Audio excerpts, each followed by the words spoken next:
my friends, here's the teacher Lucas Barros. How are you? I hope is everything going good with you. I would like to say, please be safe, always wash your hands. If you wanted to use your alcohol gel, alright? And always be safe, okay? Stay at home. Please, don't be messing around. Olá pessoal, tudo bem? Aqui é o Lucas, né, o Teacher Lucas do Instituto Mega Escola. Como está você? Eu espero que esteja indo tudo muito bem, alright? Lembre-se sempre, né, wash your hands. Se você quiser, use bastante, né, álcool em gel também, mas o recomendado é lavar as mãos, tá? Isso é muito importante. Please, don't be messing around, né? Don't be messing around. Não fique aí passeando aos redores, tá? It's very important to stay home. É muito importante ficar em casa nesses momentos, ok? My friends, nas aulas anteriores, então, nós vimos conjugação no Simple Present, né? No Simple Past e Simple Future. Não é verdade? Nós vimos ali conjugações de verbos, vimos um texto também, né? Nós fizemos a leitura de um texto, onde tinha ali alguns nomes, né? De produtos, tá bom? E alimentos. Eu espero que você tenha entendido, tenha feito suas pesquisas. Pessoal, hoje a gente vai dar continuidade, tá? Nas aulas de conjugação de verbos, ainda tem bastante conjugação de verbos para a gente ver, tá? E aí depois a gente termina e vai para outro assunto. Pessoal, hoje nós falaremos do Present Continuous, tá? Present Continuous, que em português é presente contínuo, tá bom? So please take your moment, alright? And let's get started. E vamos começar. Pessoal, olha só. A formação do Present Continuous, né? Ele vai seguir essa regra aqui, ó. Por favor, me acompanhe no quadro. A regra principal para formar uma frase no Present Continuous é adicionar a conjugação do verbo to be adequado ao sujeito, mais o verbo terminado em ing. Pessoal, aqui agora a gente vai precisar voltar aos nossos conhecimentos do verbo to be. Lembra, né, que nós tínhamos lá am, is, your, né, ou was e were, tá? Que são as conjugações do verbo to be, né? Então, o que a gente vai ter que fazer para montar uma frase no present continuous, que é o presente contínuo? Conjugar o verbo to be, né, am, is or are, como sujeito da frase e colocar mais um verbo com a forma ing, né? Colocar ing no final de um verbo, tá? E a gente vai ver como faz isso daqui, tá bom? Tem as regrinhas aqui, nós vamos aprender. E olha só, temos 3 exemplos aqui. Please, I would like you to follow me and repeat. I am cooking the dinner. I am cooking the dinner. She is cooking the dinner. She is cooking the dinner. And we are cooking the dinner. We are cooking the dinner. Como você pode reparar, pessoal, nós temos aqui 3 sujeitos, né? Sendo a primeira pessoa do singular, a terceira pessoa do singular e a primeira pessoa do plural. I, she e we, né? Então nós estamos usando aqui, ó, em azul a conjugação correta, né, de cada verbo to be como sujeito, tá? E coloquei também, olha só, o verbo to cook, que é o verbo cozinhar, ele fica cooking com ing no final desse verbo, tá? Então, significa eu estou cozinhando o jantar, ela está cozinhando ou preparando o jantar, nós estamos cozinhando ou preparando o jantar, tá? Esse é a formação, né? Essa é a formação do Simple Present Continuous, né? Tá? Do presente contínuo ali, tempo simples em português. Ok. Então, olha só, o que a gente vai fazer, né? Geralmente a gente sempre vai conjugar ali com o verbo to be e colocar o ing no final do verbo, tá bom? Só que aí a gente tem aqui algumas exceções, tá? De novo, de onde colocar esse ing, tá? Então tem que tomar bastante cuidado, tá bom? Pay attention to this very well and take a look at this. Se o verbo terminar com a letra E, retire a letra E e somente depois você vai acrescentar ing, tá? Então, primeiro a gente tira a letra E e acrescenta ing. Eu tenho aqui 2 exemplos, tá? Então, eu gostaria que você acompanhasse, por favor, no quadro. Olha só. Give, né? Give. Fica giving. Giving. Pessoal, to give é o verbo dar, né? Ou doar, alguma coisa, tá? Então, a gente tira a letra E e coloca ing, como vocês podem acompanhar no exemplo.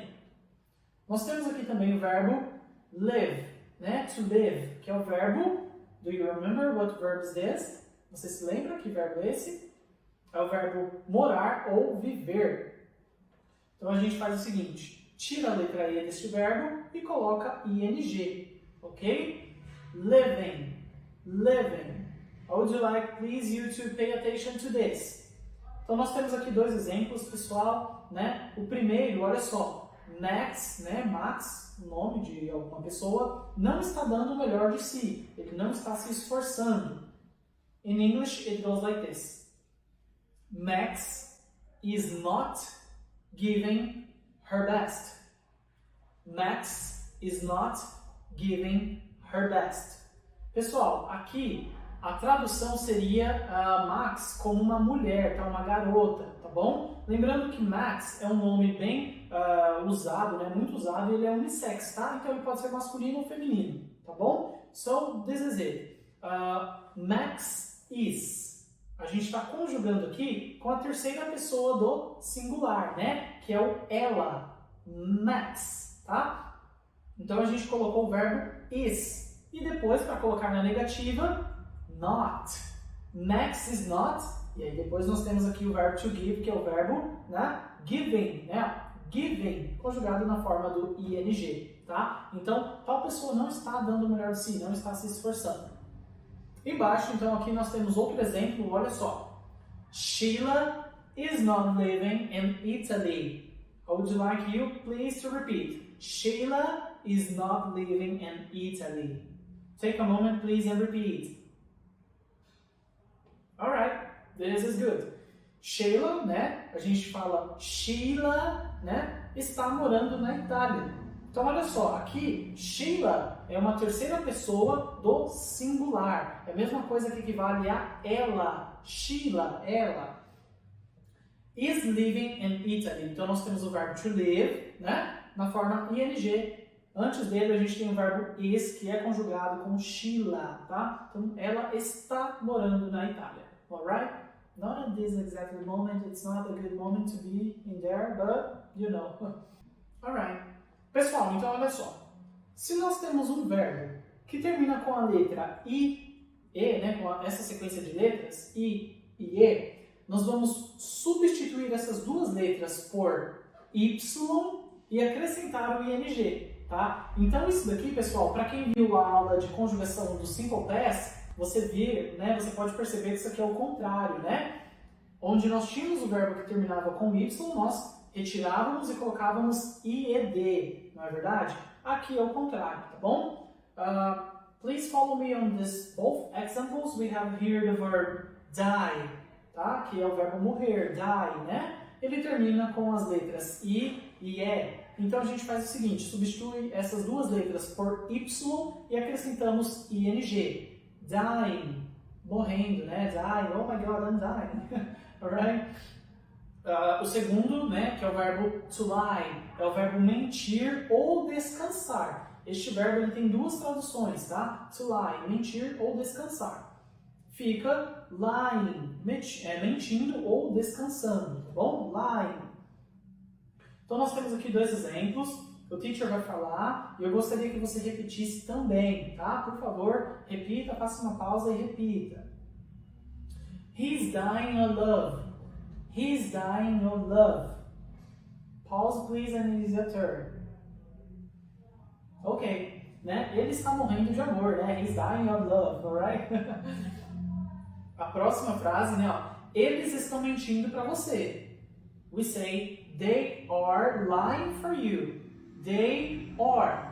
Eles, né? Estão, they are lying for you, ok? So, this is it. Please pause and try to repeat that phrase as well.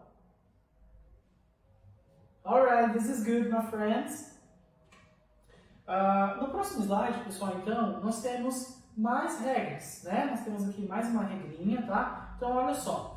Se o verbo terminar em consoante, vogal e consoante, nós vamos mais uma vez duplicar a última letra, né? A última consoante, e só depois acrescentar ing. Então, nós temos dois verbos aqui que seguem essa forma. Olha só, é o verbo to get. Pessoal, to get é um verbo que tem várias e várias traduções. Pode ser conseguir, pode ser get up, que é levantar, get down, que é abaixar-se, né? Tem muitos usos, tá? Então nós teremos uma aula específica do get, de como usar só essa palavra, tá? Para você ver o nível de dificuldade dela, tá bom? Mas, resumindo, a gente pode traduzir get como conseguir, tá? Então, getting, né, é conseguindo, né? O que a gente tem aqui? Olha só, consoante, vogal, consoante. A gente pega a última letra, duplica, né, ou seja, põe mais uma e depois acrescentamos ing. Então, repare aqui no quadro, né, por favor, olha só. Getting com 2 T's, tá? Conseguindo, né, alcançando também pode ser a tradução de getting, tá bom?